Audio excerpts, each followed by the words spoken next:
if public health had its way, if GRMC had its way, if GMH had its way. I think that was a question that was going around since December of last year.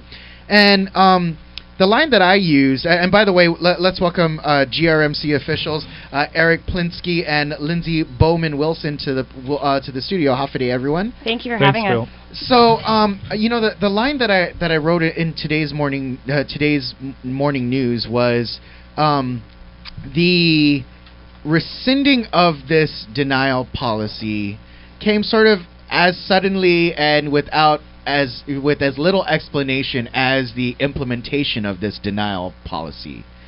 And maybe if we could rewind a little bit back to December, what was the interfacing between the Department of Public Health and Social Services and the Guam Regional Medical City about your new Medicaid reimbursement rate and how that was going to factor into, well, we're not going to approve reimbursements unless it's for emergency care for our patients then? Right. So we, kind of explaining how the rates are set, we submit cost reports, and we have an in-house specialist who, puts those together and then submits them to Medicare, who then sets the rate just for Medicare and also for Medicaid. And those are not prices. Those are based on our costs. So I think that it came as a little bit of a shock to Department of Public Health as well as the rest of the community. So your data was based on actual treatment of Medicare and Medicaid patients in that year? It actually is for all patients at the hospital. For the cost report, the cost data that Monty Handley, I'm not sure if he was on this station, but he had done an interview before for one of the media entities and explained how that works. But we have to submit a set amount of cost data to Noridian, which is the financial intermediary for Medicare. Then they assess that and they come up with our target rate. And before you had that data, you were just sort of default mirroring GMH's rate? That's right. Basically, Noridian said, look, folks, your new hospital, we have no idea what your historical data is because you don't have any, so we're going to have to assign you the only other hospital in the jurisdiction that has TEFRA-based rates, GMH, so that was where they temporarily assigned us those rates until such time we could produce our own. So Monty Handley worked with the accounting team, came up with the data, and then they submitted that to Noridian, and then Noridian came back with the adjusted rates, what they call the interim rates, and I forget what month that was, but it was a little prior to Public Health coming out with the decisions they made and trying to limit our services only for emergency care. And I'm guessing the reaction from Public Health might have been a little bit of sticker shock? Yeah, I think so. It was definitely a shock for us as well. We weren't expecting it. So it took a lot of researching the entire, as you can understand, this Medicare, this is a federal program, Medicaid, it's a heavily regulated area. So it's very complex, it's very complicated. So I think everyone kind of had to take a step back to look at, okay, what are the regulations out there? And this whole TEFRA rebasing process is something that GMH, and I know you guys aren't from the public hospital, but I just know my little institutional knowledge is that GMH has sort of been unsuccessfully trying to undergo this same process. Right. So my understanding is that their rate is from the 90s, so that's based on their costs from the 90s, which, I mean, I'd be hard-pressed to say that that's reflective of what their actual costs are today. So. Okay, and so how much time was it between the initial, this is our interim rate now, I think there was maybe a bill handed it to DPHSS about maybe some, I don't know if it was retroactive billing, and then the announcement that, okay, well, now moving forward, we're not going to cover anything but emergency services at GRMC. Yeah, I believe our interim rate came in November, sometime late November, so it was pretty soon after we got the rate. Maybe days to weeks? Probably, yeah. Okay. I can't remember the exact date. No worries. I just think, and then the reason for it was what? Because I'm guessing, hearing Director Gillen, the Director of Public Health, on Patty's show this morning, he said, we were sort of advised by our federal regulators, and then I guess it took your research on our current state Medicaid plan before a now concurred opinion sort of turned that around for them? Yeah. So again, this is very complicated. There's federal regulations that that govern Medicare and Medicaid, and then there's also each state has its own plan. So that kind of governs how that area is to administer it within our borders. Correct.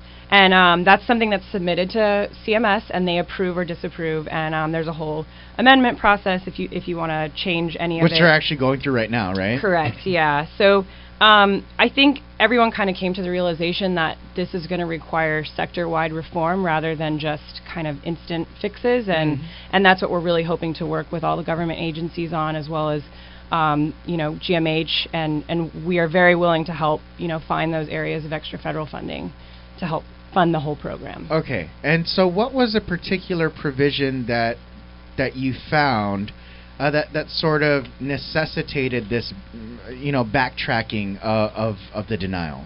So actually it's a free choice of providers provision, and a little history on it, because it's I think the confusion was that there's actually an exemption from this federal statute for territories such as Puerto Rico and Guam. So I think the initial thought was, oh, well, the statute exempts Guam, so we don't have to abide by it.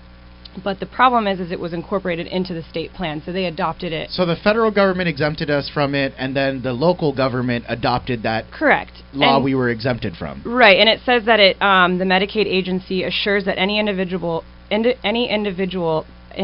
eligible under the plan may obtain Medicaid services from any institution that is qualified. I'm kind of skipping some stuff, but that's basically what it says. So any provider that's eligible, which we are under Medicaid, the beneficiaries have the free choice to go to where they want to get the services. And this applies to, I'm guessing, maybe the director invoked that this is a 30-year-old document, and maybe, someone could sort of tacitly read into that, well, there was no choice 30 years ago. But this also applies to private clinics, private practitioners, or is it just territorial hospitals? That's a good question, Phil. I'm not sure whether that specifically applies, but I'm sure, when public health works out agreements with providers, you become a network provider per se, that it would mean anyone that they've signed an agreement with, which we were as well. We had I guess you'd call it agreement, a contract, that we were brought in as a provider, and we were to be reimbursed as a hospital based on our TEFRA or interim TEFRA rates. So. Okay. Well, I just think I think it's like Medicaid can be, you can take Medicaid patients. I think the question is, as a private clinic, am I going to take Medicaid or MIP patients? And a lot of the times that answer is no. But you guys, I mean, that's part of your sort of corporate structure, is that you take all patients regardless of their ability to pay, regardless of their sort of insurance coverage, right? That's it. That's correct. And we're really striving to raise the bar of healthcare on Guam, and that's for the whole community. So now, and I'm guessing was that the flaw? Is that when your CEO said that the initial interpretation was flawed? It's that they thought, well, this the public health and their federal partners thought, well, this law that the federal law says would force coverage for GRMC, Guam was exempted for, but no one, I guess, saw that provision in our current state Medicaid plan? I'm assuming that's what happened. I wasn't actually at the meeting on Friday, but I know there was some confusion as to the applicability of that federal statute, and then there was also some misunderstandings, disagreements of the interpretation of the contract and whether that could be, amended or terminated without mutual agreement. So I know that was part of it as well. Okay. So now that we have, sort of a return of our initial status quo, how are we moving forward with this? Because I think, at the end of the day, I know that there was a lot of going back and forth, but this is sort of a story that affects real people and real patients of yours. How are we going to proceed moving forward with this? Well, we are very excited to, be back to business as usual for all the Medicaid and MIP beneficiaries. We want to, serve this part of the community, and moving forward, again, like I said before, I think this just really makes clear that the sector as a whole needs to have reform, and we're going to work with government agencies, GMH, to really try to make that reform happen. What kinds of reform are we talking about here? Increasing the federal funding. There's several things out there, and I'm not super well versed in that area, but I know that other territories have different like local match requirements. Is that what we're talking about here? Correct. Yeah, okay. Match requirements and removing caps for federal funding for every year.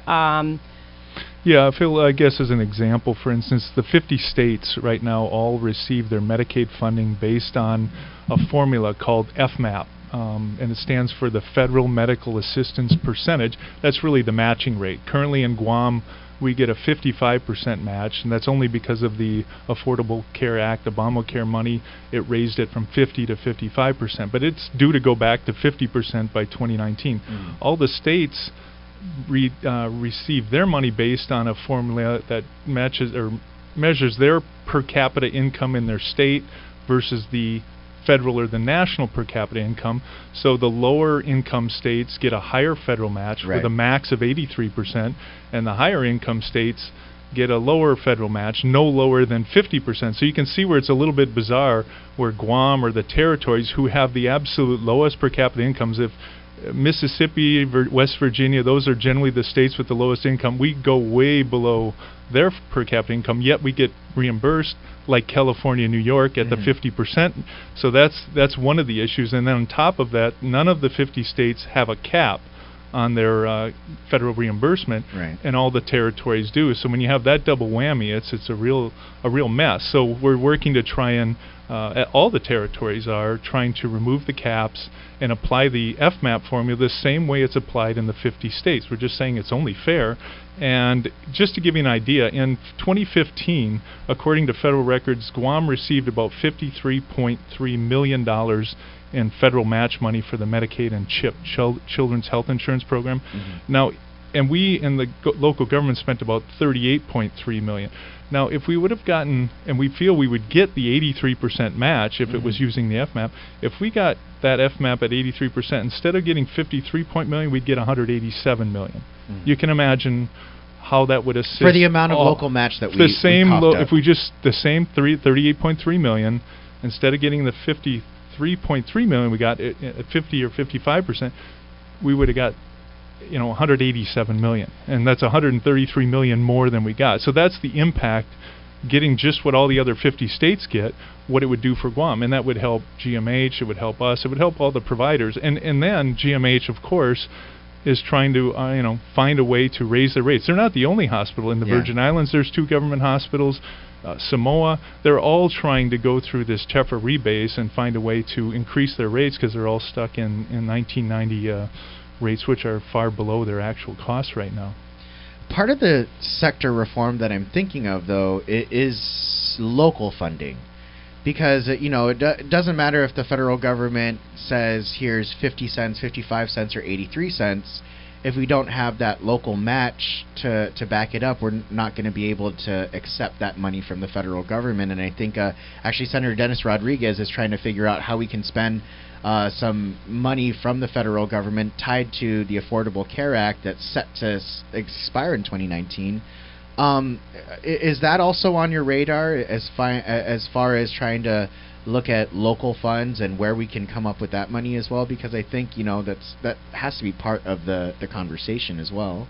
It is. In fact, Phil, with any relationship, there's always disagreements. That's what we just had with public health, but we didn't go into the media to kind of battle this out. We just focused. Lindsey and the legal team kind of showed our argument.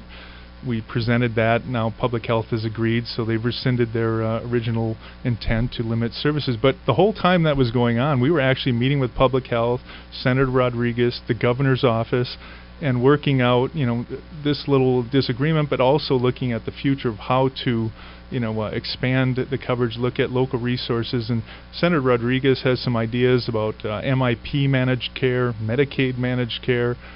These are all great ideas. If you look at the nation, the trend is going toward managed care in Medicaid. It seems to pool resources a little more efficiently, and so we think these are great ideas that require further exploration. Governor's office has been very helpful, and same with public health. We've been at these meetings even when we had our disagreement. We were working together, because we're in that battle together, and we were doing this all along. So we are looking at that, and Senator Rodriguez has stepped forward with some creative ideas. Okay. Anything else you guys wanted to add? I think again, the real important part for me is for MIP and Medicaid patients to know that really it was starting Friday, but they can continue if they want to choose to go to GRMC. They definitely have that choice back again. Yes. Well, Phil, they've actually never had it from public health viewpoint. Sure. They didn't. We never stopped serving any MIP or Medicaid patients. So yeah, they've I always. do actually want to. Yeah, that's correct. When public health said we're not going to cover it, you guys said, well, we're still going to accept you. Right, and there's some procedural issues as far as pre-authorizations and stuff that we couldn't affect or change. But our doors were always open. Yeah. We always, tried to serve as best we could to the extent that we could. But we're very happy. We're very excited to say that business is back to usual and continue serving the population of Guam and raise the bar for healthcare. There are a couple of big high-profile instances I think sort of demonstrate that for GRMC, and so I'm glad that you guys were available to us because this was a little bit of a hiccup to end the year, and now I'm glad that inside of the first month that we're able to sort of resolve this issue from both parties' perspectives. So again, GRMC, if you are a patient of Medicaid or of MIP, you don't have to have that worry of, is my reimbursement request not going to be covered? Is it going to be denied? Because now public health and GRMC back on the same page as far as patients being able to choose to get their care there. Yeah, and we really appreciate how cooperative public health has been. It really just took a very productive meeting Friday to kind of really lay the cards out all out on the table, and once everybody sort of came together and understood the complexity of the situation, I think we were all on the same page. Okay. Yeah, we greatly appreciate Jim and Tess, the team at Public Health. They came out after we met Friday.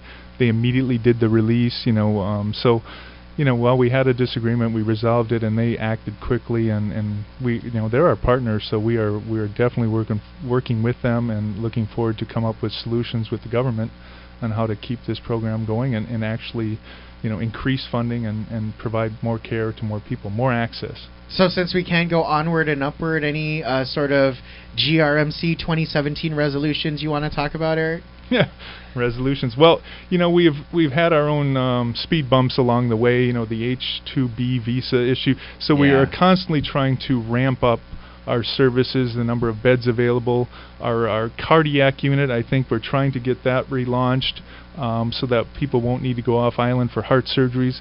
We've got an awesome interventional neuroradiology program where folks that are at risk of a stroke or have experienced a stroke, we can do immediate proactive interventions to save their life and limit their risk of mobility, from paralysis, things like that. And we look to expand that, as well as we got a great wound care program. We're the only ones on the island helping save limbs and extremities from that amputation. Yep. Well, that and just the traditional wound care itself. We have that's kind of the pinnacle if someone really is at the last stage before amputation is being considered. But there's a full-on wound care program as well, where we're using advanced technologies and skills. Dr. Acuna and her team really know what they're doing there, and so we're glad to bring these things to Guam, so folks don't have to leave island and leave their families, leave work.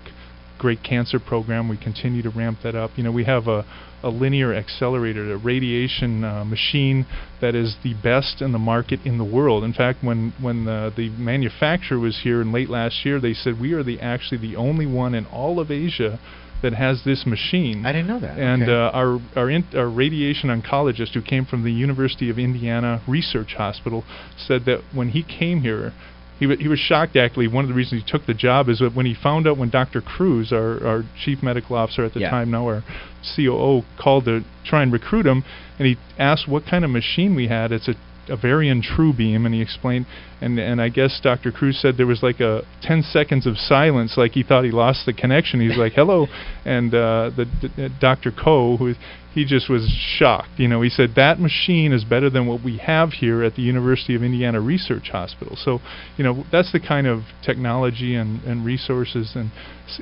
the team we're trying to build here at GRMC. So we're proud to bring that to the public. The infrastructure and the services that let you stay here at home and rather than be a medical refugee. I know that buzzword's a little weird following this weekend. But anyway, I just wanted to say thank you to Eric and Lindsey for coming in. Really appreciate it. And thank you for Kevin Kerrigan for setting this up.